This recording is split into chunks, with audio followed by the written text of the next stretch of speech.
Bismillah ar-Rahman ar-Rahim. Wa sallallahu ala Sayyidina Muhammadan ashraf al-anbiya wal mursaleen. The Prophet, peace be upon him, when he went out to his house, he had a prayer. He said, Allahumma inni a'udhu bika an adalla aw udal. Oh God, I seek refuge in you that I should go astray or be led astray. Adalla aw udal. Aw azilla aw uzal. Or that I should trip, or that I should be tripped. Azilla aw uzal. Aw adlim aw udlam alayya. Or that I should oppress, or that I should be oppressed. Aw ajhal aw yujhal alayya. Or that I should show ignorance, or I should be the victim of somebody else's ignorance. So that was a prayer that he made when he began his day. Today, this lecture, inshallah, is going to be on the topic of Islam. And can I ask where in the Qur'an? I noticed you were reading. oh no, I wasn't reading that. Yeah, that was from the. No, this is a passage I'm going to look at, but I could write it out for you if you want. To begin, I'm not going to talk today about the Shahada because that's going to be in the section on Iman. So I'm going to really more focus on the four pillars after that and then look at the Sharia. So I would begin by saying the best way to understand a tradition in my estimation is what they call through the normative practice in comparative religions. I studied that my undergraduate work was in comparative religion, and I noticed that teachers tended to take two routes, one of two routes. They would either use the class as a way of analyzing a teaching, allowing the teaching to speak for itself, or they would use the class, well, there are probably more than two, but the basic two, where they would use the class to to superimpose their prejudices on the tradition and really tell what they thought about the religion instead of allowing the tradition to speak for itself. And one of the best ways to do that, and it will seem like they're being objective, but it's actually quite, and I don't know if there's malintent, and I'm not going to get into that, but one of the best ways of doing that is to look at a religion from what they term a descriptive approach, which was where instead of looking at what the religion says, you look at what the people who practice it do.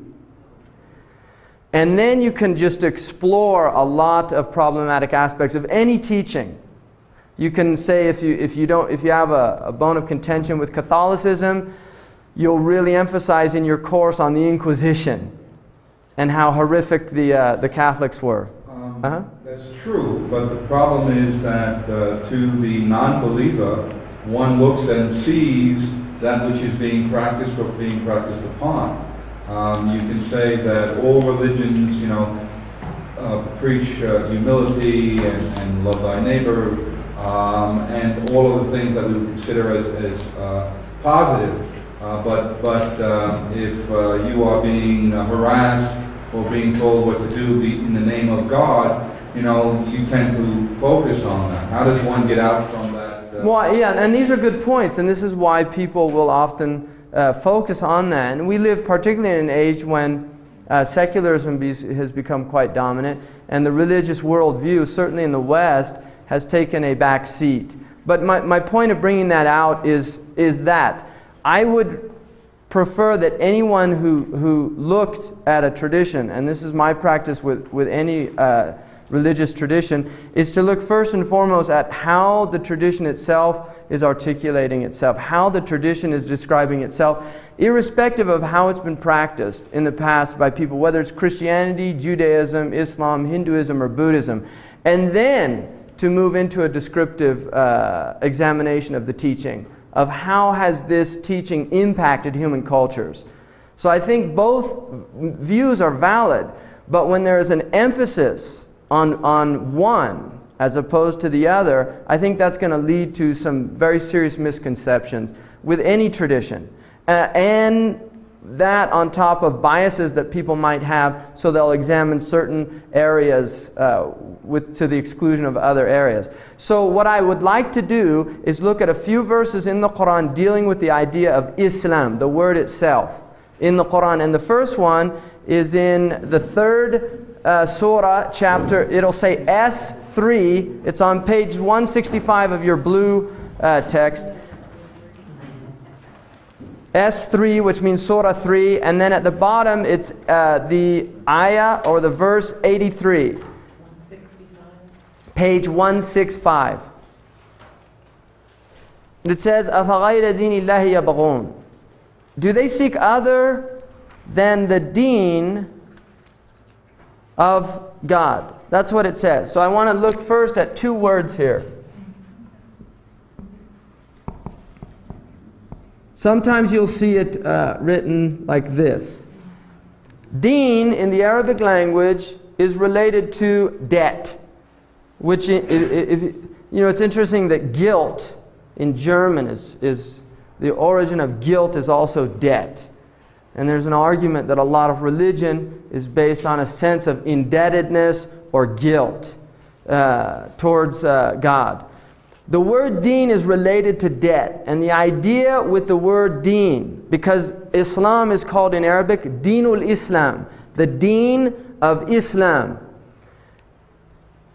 Literally you could translate it as the debt of Islam, the debt of submission. In other words, the idea is that we have been endowed or given blessings by the Creator, and the debt that we owe is submission to the Creator. So the deen, now if you look, the word has many meanings, and it comes from a root word, da-ya-na. Da-ya-na. One of the meanings is to discipline something. There's a tradition where the Prophet said, "Man dana nafsahu," whoever disciplines his soul. So deen is related to disciplining the soul. Another meaning is the day of judgment, Yawm ad-Din. In the first chapter of the Quran, it says the day of judgment. The word used for the day of judgment is Yawm ad-Din, the day the debts fall due. The day the debts fall due, the day of reckoning, the day of hisab. Another meaning is a rain that returns again and again and brings the earth back to life. That's another meaning in the Arabic language. So deen, you get a semantic field and you start getting a feel for the word, what it means. There is an idea definitely in the Quran. There is a concept that there has been an unbroken chain of deen since the beginning of the Adamic experience on earth. Bless you. An unbroken chain since the beginning. There's an idea that there has been prophetic dispensations to human beings since time began, or at least since the experience of time for the human being. Now, the verse says, do they seek other than the deen of Allah, while all creatures in the heavens and the earth have willingly or unwillingly bowed to His submission? Now in the Arabic it says, وَلَهُ أَسْلَمَ مَنْ فِي السَّمَاوَاتِ وَالْأَرْضِ طَوْعًا وَكَرْهًا. So what it's saying there in the Arabic is, do they seek other than this deen, when in reality everyone is in a state of submission, willingly or unwillingly, and to Him is their return. So the first meaning of Islam that we're getting in the Quran is all of creation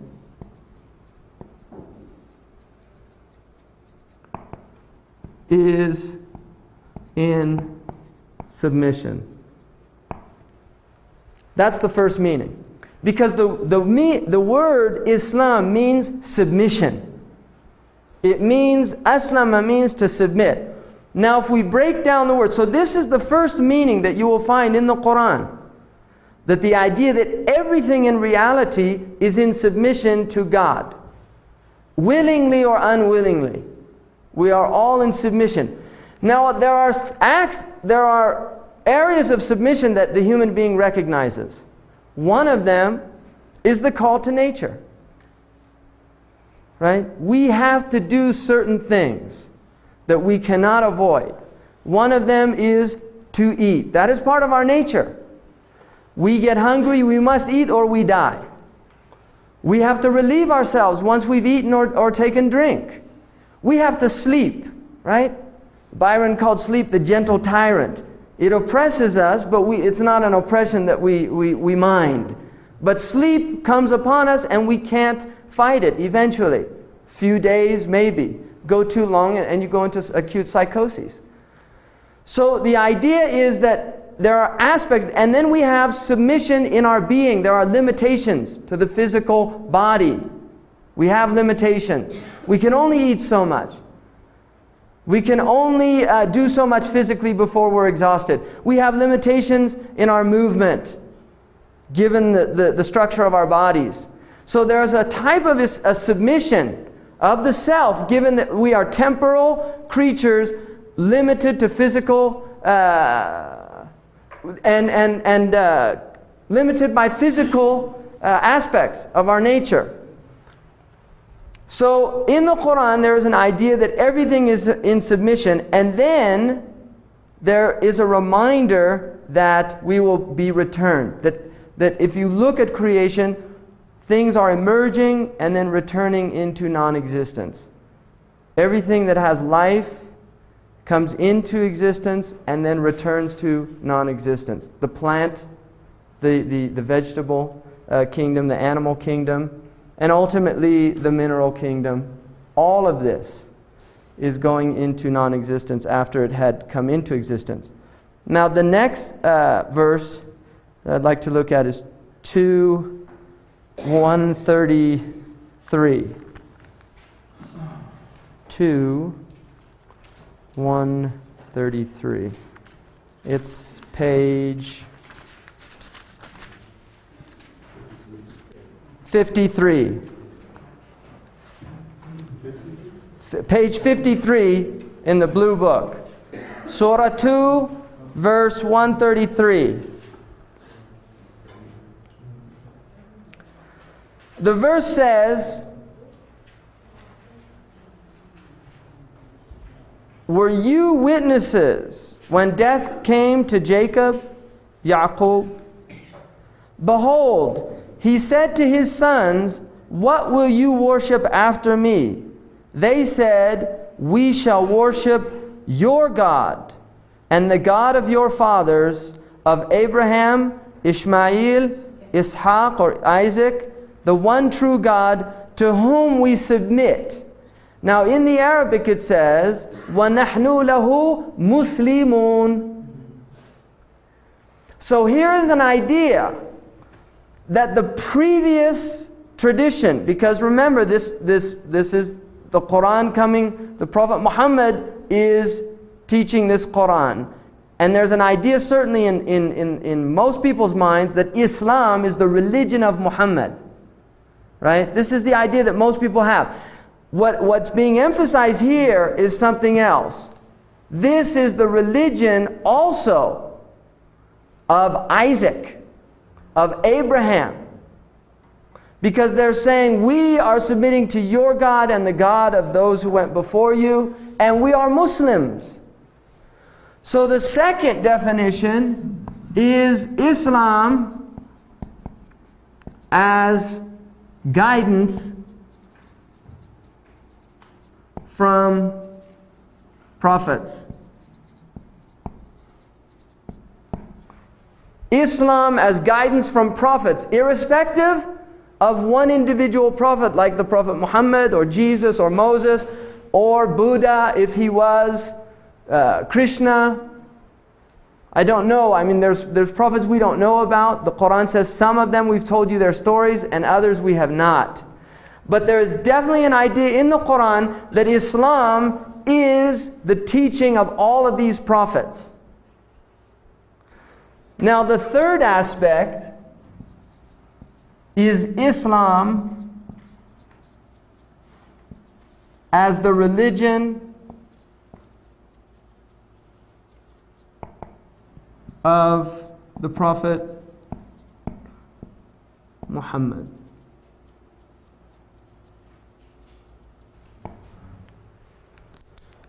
So, the Quran is telling us that every creature is in submission to God.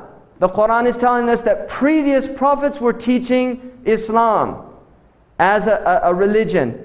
And then the idea that this is the religion, because there is a verse in the Quran that says, Al-Yawm akmaltu lakum dinakum. Today I have perfected your deen. وَرَضِيتُ لَكُمْ الْإِسْلَامَ دِينًا. And I am content as Islam as your religion. That was on the final Hajj, the pilgrimage of the Prophet. He said this in front of a multitude. So this is that the final form of this Islam was perfected in the Prophet Muhammad. This is how the Muslims view Islam. Now you will meet many Muslims that might not have this idea, because like many Christians, they've never studied their book. They've never really, they're nominal Muslims. They were born Muslim. They might believe it because their fathers told them that this is true, or because, like many people in this country, they have fond childhood memories of Christmas, things like that, so they relate to Christianity or their Judaism, whatever. I mean, many people, this is really, bottom line, why they are what they are, because they were born into a certain environment. So if you were born in Sri Lanka, you might be Buddhist. If you were born in China, you might be a Taoist or a Confucianist. If you were born in America, you could be a myriad of teachings following, even now, paganism. I know a woman in Santa Cruz who's raising her child as a pagan quite consciously. They have altars to different gods, like the moon goddess and things, in the house, and that's how she's raising her child, right? And this will become more and more common as people begin to break off. The homogeneity of previous periods is really breaking down. Like one of the poets said, the center is no longer holding. Right? We're really seeing a breakdown of what some of them would call the grand narrative of cultures. That probably is not true in the Muslim world to the extent it is in the West, for a number of reasons. But certainly here we're seeing that. So now there is a fourth aspect of Islam that I'm going to add here, which is death. Because the word in Arabic to die is aslama. Aslama nafsahu. He gave up the ghost. Right? I mean, this is what we used to say. I remember hearing that expression when I was younger. He gave up the ghost. Right? The spirit. He died. Right?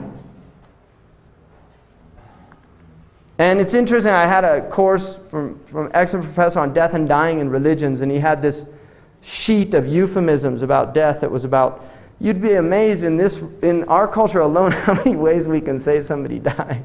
Right? Kick the bucket, that's all she wrote. Bit the dust. There's a lot of ways to say, one of the Arab poets, he said, إن لم تمت بسيف مت بغيره تنوعت الأسباب والموت واحد. If you don't die by the sword, you're going to die some other way. There are lots of ways to die, but death is one. Right? So this idea here really, I think, goes back to the fact that there's a verse in the Quran, in the chapter called The Event, in which the Quran says, وَإِذَا بَلَغَتَ الْحُلْقُومِ. When the ghost reaches the throat. وَأَنْتُمْ حِينَئِذٍ تَنْظُرُونَ. And you're watching this thing happen. Right? وَأَنْتُمْ حِينَئِذٍ تَنْظُرُونَ. Allah, then it says in the Quran, make it go back. Make it go back. If you're in control, make it go back. So the idea there is, and then it says, and we're closer to Him than you are, but you don't see. The idea is that when the ghost gets to that point, the self, the soul, there's nothing we can do. That is absolute submission. Right? And we can try, and we're pretty good now at doing, I've seen people, I worked in a critical care for about 4 years and was in a lot of codes, what they call codes. And it's pretty amazing. You see somebody, they're dead. You come in, no pulse, no heart, no breathing.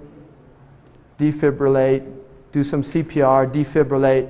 I've seen people come back, start breathing, and it's pretty amazing. But how long can we do that for? Ultimately, that stopped. And even the success of that is quite small, unlike television. I think it works 90% of the time on television. It works about 8% in the hospital, right? They had all these physicians complaining about that because if they coded their relatives, they'd say, well, why didn't it work? It always works on television, right? Welcome to reality, folks. Things aren't like television, unfortunately, or fortunately. So the next thing here I want to go to is 5:11. I forgot to do that. 5:11. A quick question on notation. We've got 5A11. A means ayah. Verse. Because, Okay. I think ayah is a better word than to say verse. Verse relates to the translation of the Bible, King James Version, whereas the ayah literally means a sign in Arabic, a sign, which is a very interesting word.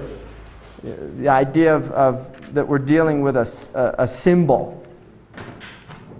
What is surah? Surah means, in the Arabic language, it relates to like a gate or something around a city. And the idea is that a surah is it's a series of signs or meanings they're contained within a limited number. So there you see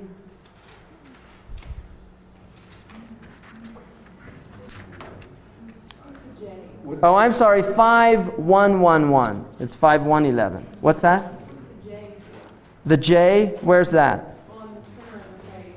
Okay, good. That's juz, which is the 6th part. So there's 30 parts to the Quran. And juz is Arabic for 1/30th of the Quran. Juz means a part. So the 6th part means this is the 6th, beginning with the first 1, 2, 3, 4, yeah. And the last part would be the 30th. So there are 30 parts of the Quran. We're in the 6th part. Yeah. Could you give a page number? Yeah, page number is 325.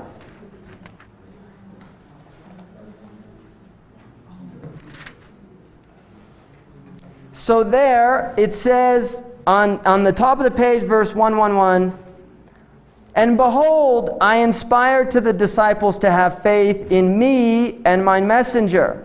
And they said, we have faith and to you bear witness that we bow to Allah as Muslims.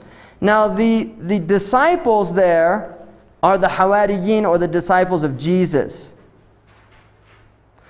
So again, here's the idea. We had the idea that Isaac, who is the father of the Jewish tradition, we have the idea that Jesus, the prophet or the savior of the Christian tradition, according to the Christians, they're saying we're Muslims. So this is, I think, really important to see that, from just to understand how the Muslims view the matter. They really do view the matter that Islam is an unbroken chain. It's not something new. And the Prophet Muhammad did not see himself as bringing a new religion. He really saw himself as a renewer of an ancient tradition. All right? Now,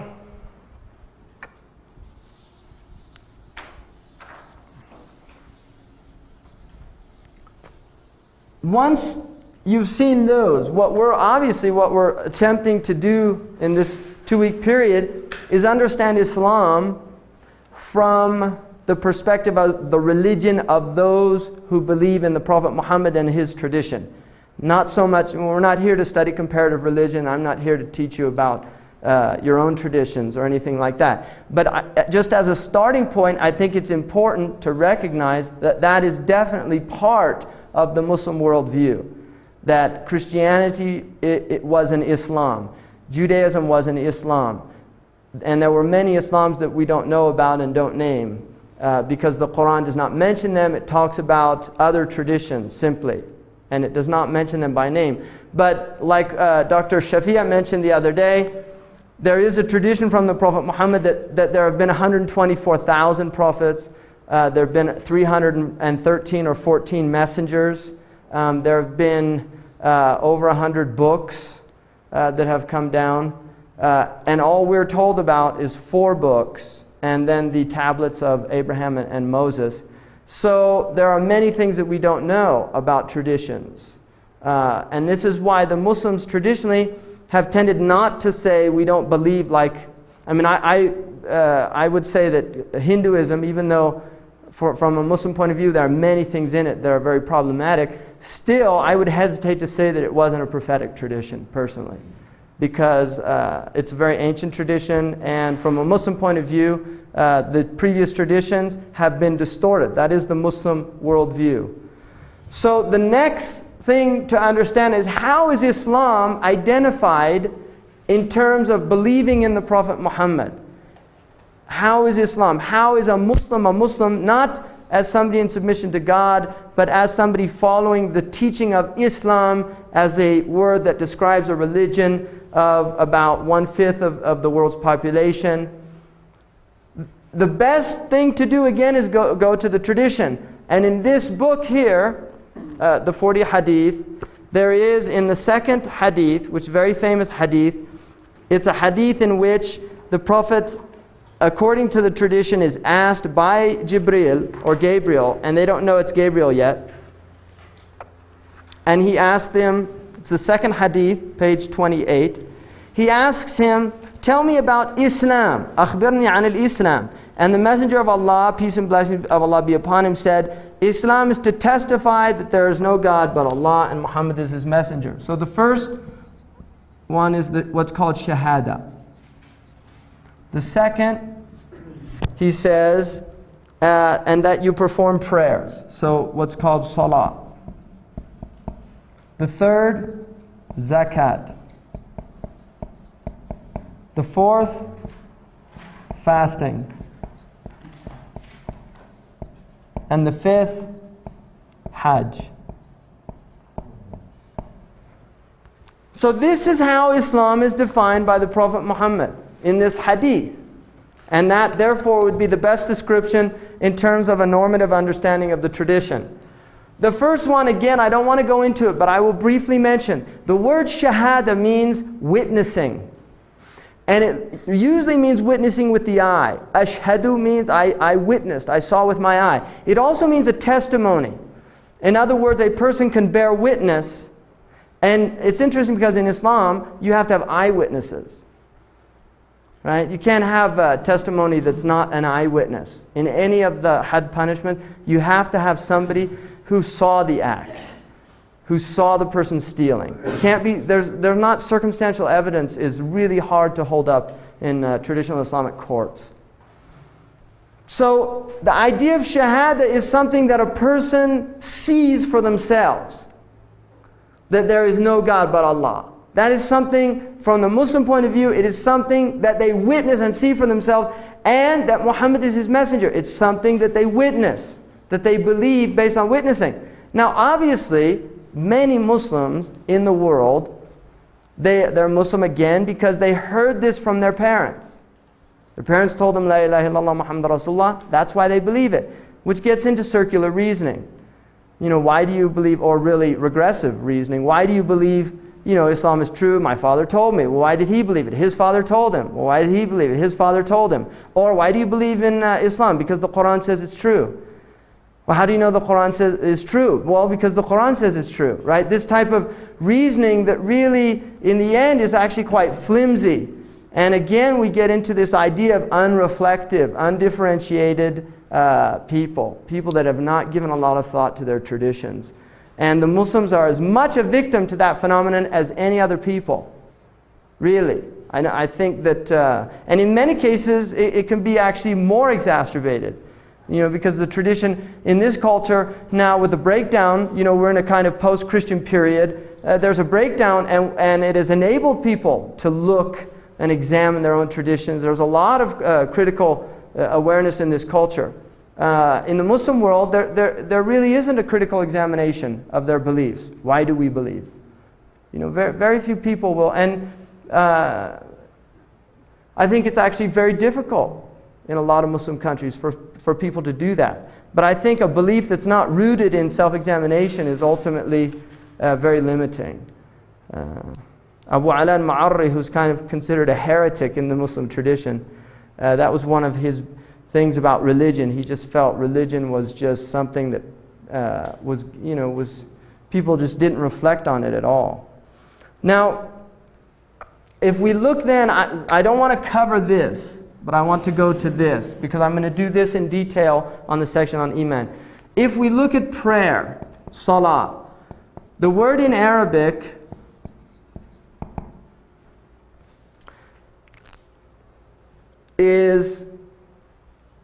it's a word that comes from a root word that means, it can mean a few things. One of them is to burn up. The idea that prayer burns up wrong actions. That is one of the meanings. Another root meaning is a connection, a sila, a connection with God. That prayer is a connection with God. Another idea of the prayer is submission itself. That the prayer is a form of submission. Now the Quran, the idea in the Quran about prayer is that all peoples and all creatures have been given a prayer. If you look in 22:18, 22:18. Is that a page? It would be 954.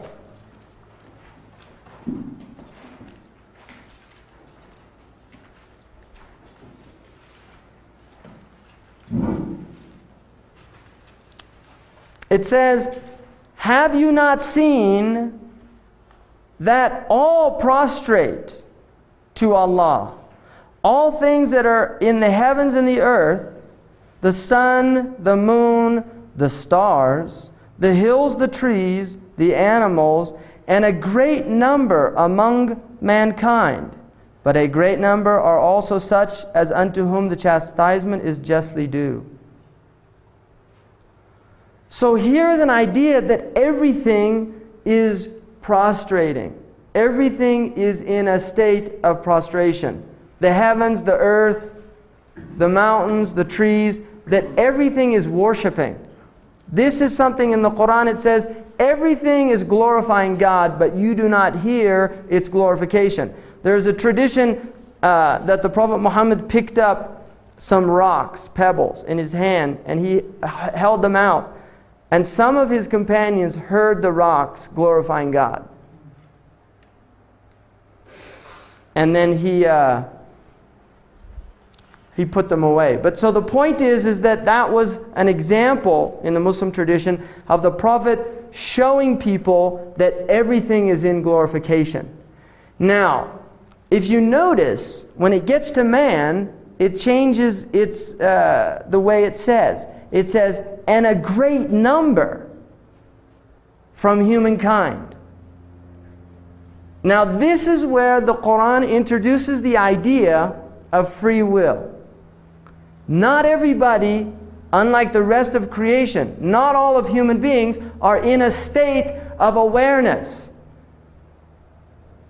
So only a great number of people are even aware. Many people are in heedlessness of prayer itself, or that they should be worshiping. So there's an idea in the Muslim tradition that we as human beings can either be conscious of our praising God, or we're in a type of unconscious state.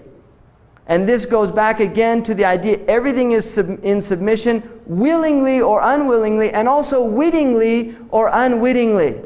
From the Muslim perspective, the body is in a state of worship. The heart is in a state of worship. You know, the movement in and out of the heart in Arabic is called qabd and bast in Arabic. Qabd is contraction, bast is expansion. And there are two names from the 99 names of God, al-qabid and al-basit, the contractor and the expander. So the lungs expanding, contracting. The pupils expanding, contracting.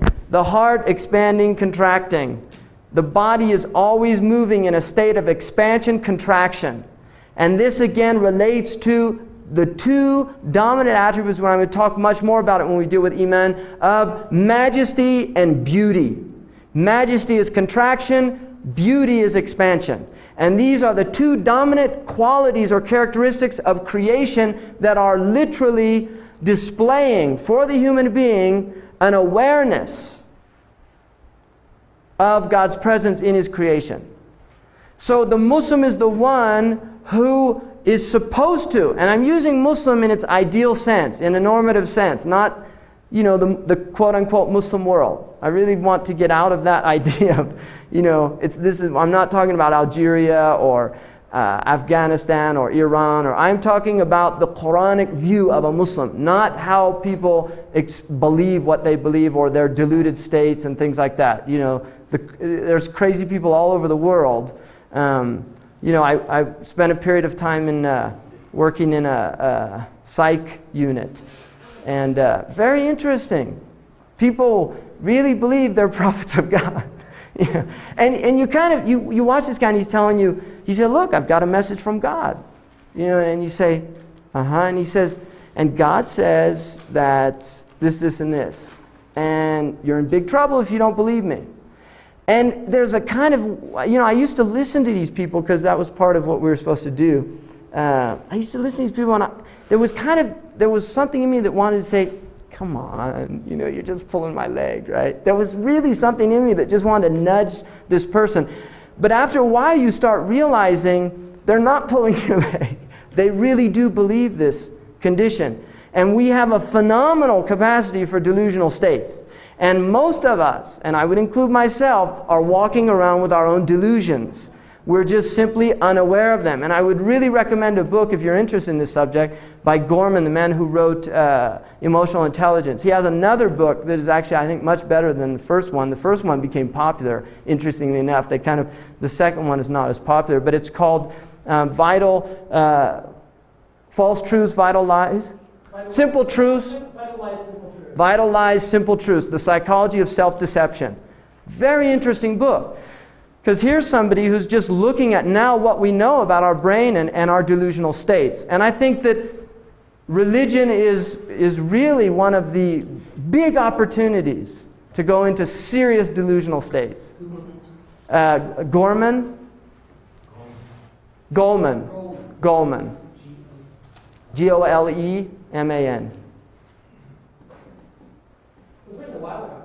It was, and it only became, now it's, but it's after his emotional intelligence. See, this is what the publishers do.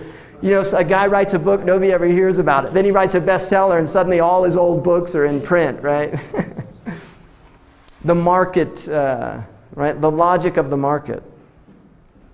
So, you know, the point being is that when we're talking about Islam, I really don't want to look at this kind of other phenomenon, which is the phenomenon of delusional religious states that are in every tradition, right? There are people all over walking around believing that they have the truth and nobody else does. And a lot of those people are quite frightening, you know, especially when they become president of the United States, and then you're in big trouble, right? He doesn't remember. He doesn't remember anymore, yeah. But when he was, it was kind of frightening. His wife died. So, let's see now. So the human being then is the individual that can either become conscious of the fact that everything is in praise and everything is in glorification and everything is in prostration, or they can be heedless of this fact. The idea then within the Muslim tradition is that Islam is the process of waking up to this reality. And the Prophet Muhammad said, peace be upon him, he said, human beings are asleep, and when they die, they wake up. So there is an idea that we are in a dreamlike state. And I find it really interesting that the word in Arabic for child, which is ghulam, comes from ghulma, which means to lust after, to desire. That a child is a ghulam until they enter into what is called puberty, and the word in Arabic for puberty is ihtalam. The root word comes from a word which means to dream. Now when you take the root meaning of this ihtalam, it literally means to internalize the dream. If you take the word to reach adulthood, it means to internalize or become aware of the dream. The idea there, I think, is that children are in a dream world. It's a beautiful world that they're in, but they're not aware of the dreamlike nature of the world that they're in. And it's a gift. And actually, from the Muslim point of view, children have no accountability. And the beginning of discernment is about the age of 7, where you begin to take them to account gently. Prior to that, traditionally the Muslims did not encourage any type of discipline for children before the age of 7. The discipline should be very gentle discipline. The idea is that they literally do not have within them the capacity to restrain themselves from their actions. Now children, obviously you'll see, my child's 5 years old and he's getting a sense of right and wrong. But the idea there is that really, that their brains, you can tell them don't do this. They'll do it again, oftentimes not because they're disobeying you. And that they might appear to be guilty when you remind them, because suddenly they become aware. But there is a type of forgetfulness that takes place in the child's world because the brain cannot maintain this continuity. And you'll see it, Chilton Pierce talks about this phenomenon when the neural networking is taking place in those first 7 years, that a child at about the age of 2 and 3, the will is developing. And it's a very important time, and what he says, one of the tragic aspects is that the will in children is broken at that age, right? That the parent will literally want to break the will because they see this child rebelling. They see this child saying, me and no. They learn no, right? It's the first word that children really get in contact with.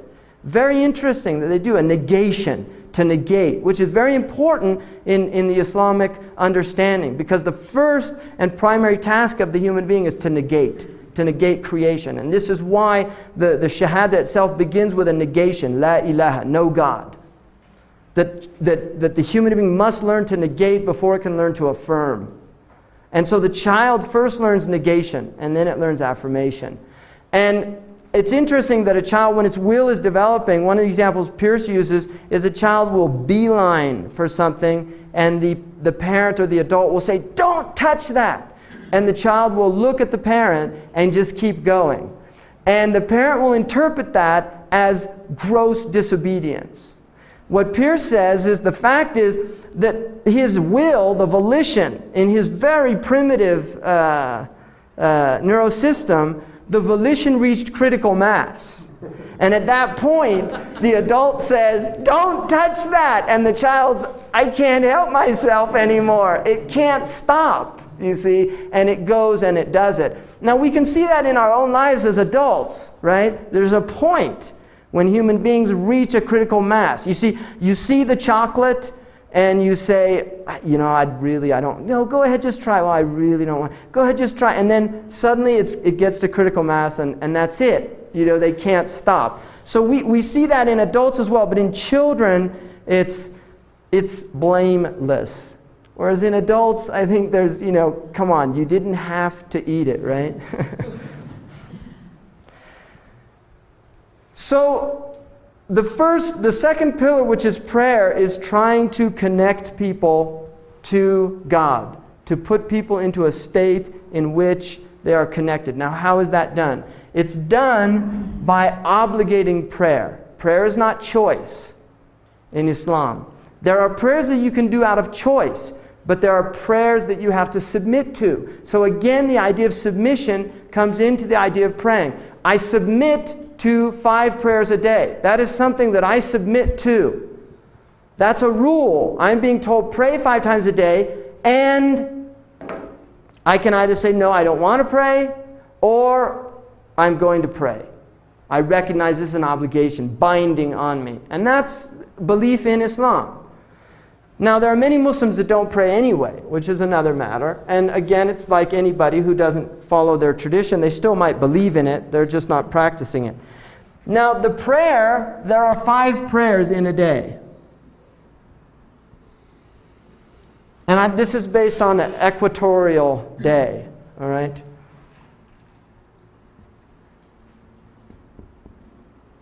Here's sunset. And here's sundown. Here's your meridian point. Here's your midnight point.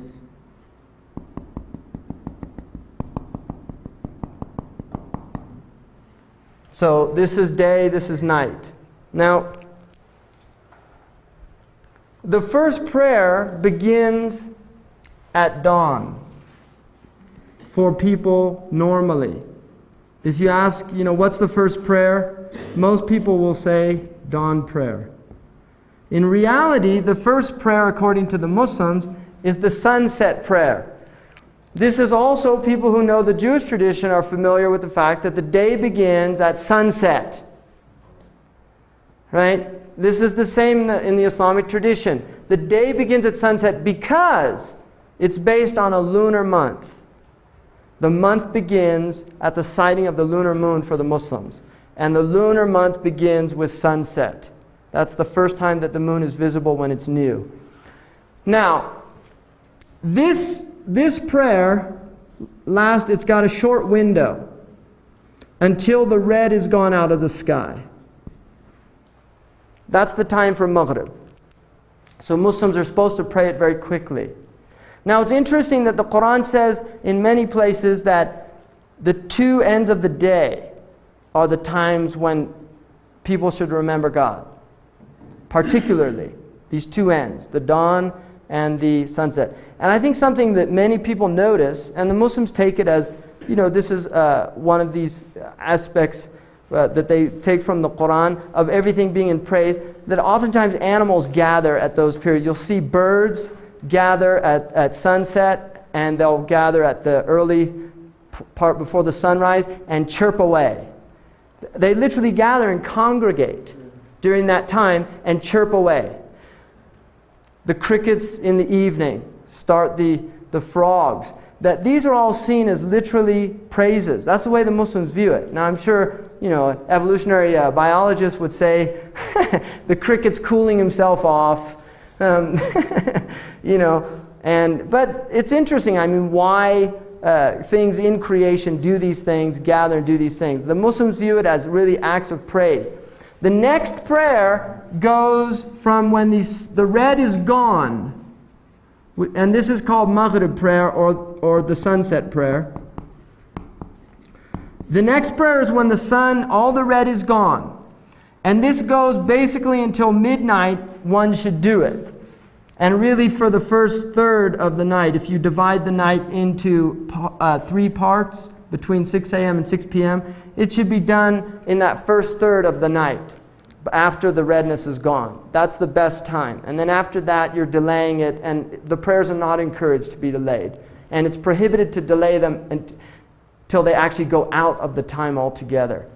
So that is the next prayer. And then this period is all encouraged for people who want to do extra prayers. The nighttime in particular is encouraged. Many Muslims do night prayers. Many do not. But there are many Muslims that do night prayers some portion of the night. My teacher, I think minimum was maybe 3 hours. That was his practice, to stand in prayer. The man who's here, that's his practice, because I've lived with him for over a year in different places, and that's his practice. So many Muslims will make it a practice to pray at night. It's a good time. It's a time of meditation. It's a time of tranquility and stillness. And also, there's a nice Hasidic tale of why the prayer is a special time. In this Hasidic tale, I think Buber talks about it, that the seeker of God is like a thief trying to steal something precious. And the thief always works at night. The next prayer is dawn prayer, and that begins at the first light. Now there's an interesting phenomenon called the false dawn, which is a white light that will show up towards the middle of the eastern horizon, and then it disappears, and then after that the second dawn comes up. The second dawn is the dawn that the Muslims begin their prayer, and that will go until right before sunset. All of that is time that you can pray. The preferred time is at the first time, but any time before that you can pray. So technically we could pray anyway from 4:30 till about, is it time to break? No, you said sunset. I think you meant sunrise. Okay, sunrise, yeah. Sunrise, until the sun rises. So we could technically here pray anytime from 4:30 to about probably 5:45 or 5:30, whenever the sunrise is. It would be perfectly acceptable. Unless, if you overslept, there's no responsibility. The Prophet Muhammad, peace be upon him, said, the sleeper has no responsibility. The madman has no responsibility, and the child has no responsibility until they reach puberty. So the sleeper has no responsibility. But there is an idea that if you went to sleep not intending to get up for the prayer, then you are responsible. That you should intend to get up for the prayer. That if you just say, I set your alarm for 8, then that would be considered something wrong, that you've done something wrong. And then the sun comes up. Now you will notice a phenomenon, because all of the prayers are based on the sun. The night prayer, when all the red is gone from the sun. The dawn prayer, when the first light of the sun comes. And then the next prayer, what you'll notice as the sun is moving up in the sky, and I think this will be a really interesting exercise to give to some of your students if you're interested in doing this, because it will teach them some very interesting things. One of the interesting and fascinating things about human beings is that astronomy is really where we get our mathematics from. Early man became very fascinated with the sky and began to examine and watch the sky and watch the movements of the stars and began to discern certain patterns, right? And over centuries, an accumulation of knowledge occurs, right? I mean, this is what Richard Feynman mentioned, that the people who are familiar with him, 6 Easy Pieces, and he was a Nobel Prize winning physicist from Cal Poly and got his Nobel Prize in quantum electrodynamics, whatever that means. But he said that for the physicists and the astronomers, it's true, and others, he said really what we're like is people that are watching the gods on Mount Olympus play chess, and they don't let you in on the rules. So what you do is, you have 40, 50 years of thinking in your lifetime. You start watching the game and you notice, the bishop only moves that way, and the pawn moves this way, and the queen moves this way, and you start discerning rules. And he said, and we begin to write those down, right? So we're discerning that there's patterns here, but we really haven't been given a whole lot of information. And one of the things he says is that the problem with this is that every once in a while something like castling comes up, and you have to start all over again. What was that, So what happened is people became, for some reason, obsessed with the meridian point, determining when the sun reached that meridian point. Now in the Quran it says that we gave you the sun and the stars. One of the reasons the sun, according to the Quran, was given to human beings was to allow you to measure your years and learn mathematics. I mean, that's literally in the Quran, that one of the wisdoms behind that is to learn mathematics. Now, this is like, they'll probably get maybe a little upset if you start bringing geometry into a world history class or something like that, right? But the idea here is that what will happen, how the prayer is determined, is you put a stick here or you use your body. And if anybody's interested in learning this, I can teach them. All right? Because this is fascinating. I've done this with children at Muslim camps. They're fascinated by it. They really enjoy it. And it's a lot of fun. What you'll notice is towards the western horizon, a shadow shows up that's very long from the early sun. And this shadow will continue to decrease as the sun's moving up until it reaches its shortest point here. And this is the 90-degree angle if you're looking at the 180 circumference, right? 0 to 180. The 90-degree angle. Now, if you're in an equatorial place on the earth, which is a very small, narrow place where the sun will actually be directly overhead twice a year, like Mecca, the shadow will disappear completely. The sun is literally directly over your head and the shadow disappears. For us, you'll notice in the winter the shadow's long, in the summer it's short, based on the movement in the winter towards the south of the sun, shifting the earth. I mean, I prefer to look at it geocentrically just because that's phenomenologically or experientially. We experience it geocentrically. So I'm going to speak in geocentric terms, all right? So I'm not trying to, get out of abstract thinking, but I'm just trying to look at this as we experience it as human beings. That instead of looking at it as the shift of the earth, I'd rather look at it as the sun is moving over, because that's how we see it, and that's how young people experience it. When the sun moves over to the south, then the shadow becomes longer in the winter. Now, as the sun's moving back towards the north, then the shadow is getting smaller and smaller. So you can actually see the movement of the shadow during the year. It's a very interesting thing, and I've been doing it for a while. So I'm very now accustomed to knowing, I can pretty much work out what time of the day it is just on my shadow if the sun's out, because I know the shadow pretty well in the winter and the summer. And if you live with Bedouin who know the sun really well, it's phenomenal how accurate they can tell you the time based on just looking at the shadow. Now there's an interesting verse in the Quran that I find really fascinating, because when I first read this and I first began examining shadows, I started thinking about and wanted to look in the Quran. There's a verse that said, "Alam tara ila rabbika kayfa madda adh-dhill." Haven't you looked at your Lord, how your Lord moves the shadow? Now this gets back to a Tawheedi idea, or an idea that the sun is a means, but in reality it is God that is creating this phenomenon for us. And then it says, وَلَوْ شَاءَ رَبُّكَ لَجَعَلَهُ سَاكِنًا. And had your Lord wanted, He would have made the shadow stationary. Right? So we could imagine a world in which the sun is directly overhead. It would be pretty hot to live in, but the shadow wouldn't really move, right? It would be stationary. But we do experience a movement of the shadow. And then it says, وَجَعَلْنَا الشَّمْسَ عَلَيْهِ دَلِيلًا. And we made the sun as a prover or an indicator of shadow. Now the interesting thing, in Arabic, the word for shade and shadow, which are related in English, are from the same, they're the same word, identical word. When I first read that verse, I was really struck, what does that mean we made the sun an indicator of shade or the shadow? So I went to a commentary by Fakhruddin al-Razi, who's a 9th century Persian commentary of the Quran. And he just gave this really interesting explanation of that, saying that what the Quran here is doing is it's indicating that one of the greatest blessings of God that most human beings are completely unaware of is shade. Now this is obviously more obvious in a hot country. I admit that.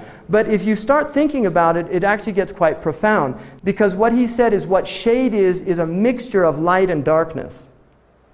And the only reason we can see is because of this admixture of light and darkness. If we were in pure light, we could not see. And if we were in pure darkness, we could not see. So shade, in fact, is everywhere. And it's happening all the time. Right now, there's a mixture of light and darkness in this room, which is enabling us to see. And what the Quran is saying, had it not been for the sun, you wouldn't even thought about the shade. It's not something that you would give a whole lot of thought to. So there's an idea of learning about the shade and seeing as literally a proof of the existence of God. That's how Razi uses it. And the other thing about shade, which is interesting, is that the paradise is described as shade spread out. It's just shade spread out. So what will happen is, in a northerly climate, in the summer, the shadow will reach its shortest point. And what you can do is get the students to put a stick up with a piece of paper, and they can measure it with a ruler. So they can watch the shadow going closer and closer until it reaches the shortest point, and then they'll see it start increasing again. At the point when it reaches the shortest point, that is the meridian point. So they can actually learn to determine for themselves the meridian point, which is the 90-degree angle. Now, at the point which the sun moves one altitudinal degree away from the center of the earth, from the center of the sky, which is here,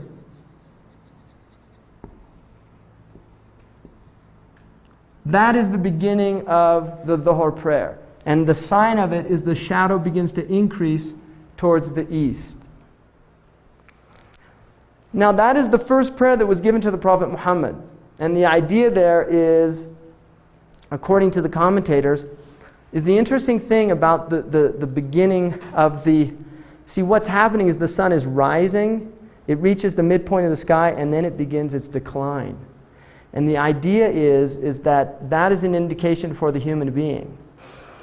That just as we are like the sun, we rise up, we reach our full strength and power, and then we begin to decline. And sunset is cosmologically seen as death. The idea that death is imminent, that death is coming. And so the shade itself is seen as an indication of our own lives. That just as we rise in the east, we will also set in the west. And so the day itself has been traditionally by the Muslims described cosmologically. They say that the mid-morning is like spring. It's like the child coming into existence. And spring is a fun time. It's a time, generally where it's a time of renewal. And it's a time of innocence, right? And traditionally, there's a lot of just folkloric things about people falling in love in spring and doing these things because it's an innocent time. That's how we associate it folklorically. And then summer is seen as when youth, coming into youth, right? And it's a time of work. It's a time of harvest. Youth is when you have a lot of energy to begin to harvest your crops. So it's a time of study, it's a time of dedication, it's a time of exerting a lot of effort. And then the fall is seen as the moving now into maturity. And this is the time when you benefit from the fruits of your youth that you harvested, that your mind begins to mature in a way that you now become conscious, and you begin to use the wisdom of your youth in ways. And this is interesting. I think Erickson's model is interesting, that he talks about this period being productivity versus stagnation, right? That people begin to think beyond themselves as they reach into this mature period of around 40. And it's interestingly that the Muslim worldview does demark the year 40 as this year where perception begins to change, where one begins to get outside of one's egotistical youth and begins to really look beyond one's personal welfare and benefit, and really looks, how can my life be meaningful? And ultimately, meaning in life arises out of service, out of going beyond the self, out of looking at what is my contribution going to be to my society, to my family, to my culture, to my tradition. And this is this period of the fall. And it's a beautiful period because it's a maturing, and it's when there's variation in color, right? You're getting the changing of leaves and all these things. It's a very interesting time, fall. And then winter, which is moving into that last period of life. The dryness, the leaves fall, right? The body begins to wear. And we enter into that last period of our lives. And then death. And then, according to the Muslims, rebirth in the next world, right? Which would be the renewal. And spring is the sign of that. So you can see how in the prayer there is this cosmology embedded here. I think we'll take a break now. All right? Is that good? And then what we'll do is we'll come back and I'll open it up for some questions about the first section and then start on the second section. Okay?